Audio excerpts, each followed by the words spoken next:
തിരുക്കച്ചയിൽ നിന്ന് ശേഖരിച്ച ശാസ്ത്രീയ തെളിവുകളുടെ അടിസ്ഥാനത്തിൽ പുനർനിർമ്മിച്ച യേശുക്രിസ്തുവിന്റെ തിരുശരീരത്തിന്റെ ശില്പം ശ്രദ്ധേയമാകുന്നു. 15 വർഷത്തെ ഗവേഷണ പഠനങ്ങളുടെ അടിസ്ഥാനത്തിൽ സ്പാനിഷ് ശില്പിയായ ആൽവാരോ ബ്ലാങ്കോയുടെ നേതൃത്വത്തിലാണ് ശില്പം രൂപകൽപ്പന ചെയ്തിരിക്കുന്നത്.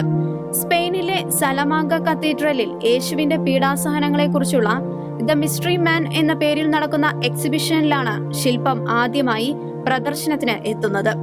യേശുവിന്റെ പീഡാസഹനങ്ങളെക്കുറിച്ചുള്ള ഗവേഷണങ്ങളിൽ നിർണായക പങ്ക് വഹിച്ച ഒന്നാണ് ടൂറിനിലെ തിരുക്കച്ച. പീഡകളേറ്റ് കുരിശിൽ മരിച്ച യേശുക്രിസ്തുവിന്റെ ശരീരം കല്ലറയിൽ അടക്കം ചെയ്യാൻ പൊതിഞ്ഞിരുന്നത് ഈ കച്ചയിലാണെന്ന് കരുതപ്പെടുന്നു. പ്രസ്തുത നിഗമനത്തിൽ എത്തിച്ചേരാൻ കാരണമായത് അതിൽ പതിഞ്ഞിരുന്ന രക്തക്കറകൾ കൊണ്ടുള്ള മനുഷ്യരൂപമാണ്. ടൂറിനിലെ തിരുക്കച്ച നിരവധി ഗവേഷണങ്ങൾക്ക് വിധേയമായിട്ടുണ്ട്. ചമ്മിട്ടി അടിയേറ്റ് കുരിശുമരണം വരിച്ച ഒരു യഥാർത്ഥ മനുഷ്യന്റെ രൂപം തന്നെയാണ് കച്ചയിൽ പതിഞ്ഞിരിക്കുന്നത് എന്ന കണ്ടെത്തലിലാണ് ഭൂരിഭാഗം ഗവേഷണങ്ങളും അവസാനിക്കുന്നത്.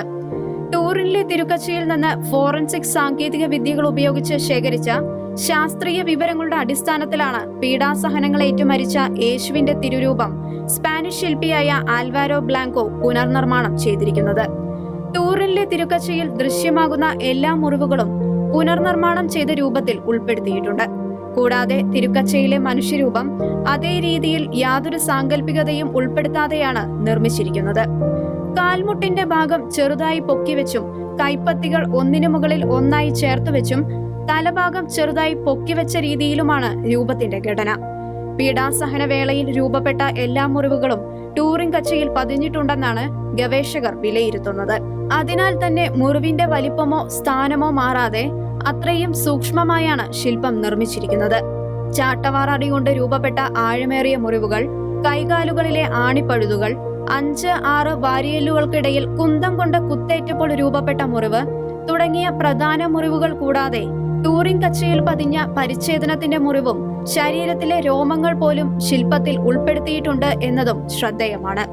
കച്ചയിൽ പതിഞ്ഞ ഉച്ചി മുതൽ ഉള്ളങ്കാൽ വരെയുള്ള രോമങ്ങൾ ഒന്നുപോലും വിട്ടുപോകാതെ ഉൾപ്പെടുത്താൻ ശ്രമിച്ചുവെന്ന് രൂപത്തിന്റെ ശില്പിയായ ആൽവാരോ ബ്ലാങ്കോ പറയുന്നു. പുരികങ്ങളും കൺപീലുകളും ടൂറിൻ കച്ചയിൽ പതിഞ്ഞ അതേ രീതിയിൽ രൂപത്തിൽ ഉൾക്കൊള്ളിച്ചിട്ടുണ്ട്.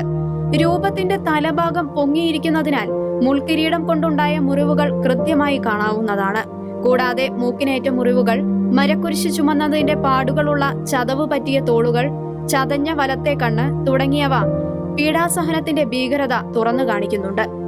15 വർഷം ഗവേഷണ പഠനങ്ങൾ നടത്തിയതിനു ശേഷമാണ് ആൽവാരോ ബ്ലാങ്കോ രൂപത്തിന്റെ പുനർനിർമ്മാണത്തിന് ഒരുങ്ങിയത്. 78 കിലോഗ്രാം ഭാരം വരുന്ന രൂപം ലാറ്റക്സും സിലിക്കണും കൊണ്ടാണ് നിർമ്മിച്ചിരിക്കുന്നത്.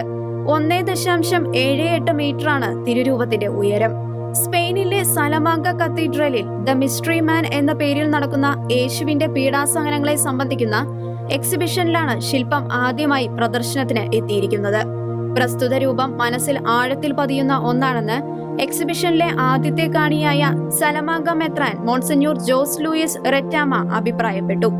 യേശുവിന്റെ പീഡാസഹനങ്ങളിലേക്ക് കൂട്ടിക്കൊണ്ടുപോകാൻ രൂപം കാണുന്ന മാത്രയിൽ സാധിക്കുമെന്നും അദ്ദേഹം കൂട്ടിച്ചേർത്തു. 4 മുതൽ 6 മാസത്തോളം എക്സിബിഷൻ സലമാങ്ക കത്തീഡ്രലിൽ ഉണ്ടാകുമെന്നാണ് അധികൃതർ അറിയിച്ചിരിക്കുന്നത്. ശേഷം റോമിലേക്കും മറ്റു പല ഇടങ്ങളിലേക്കും എക്സിബിഷൻ ക്രമീകരിക്കാൻ ഉദ്ദേശിക്കുന്നതായും സംഘാടകർ വിശദീകരിച്ചു. International desk, Shekinah news.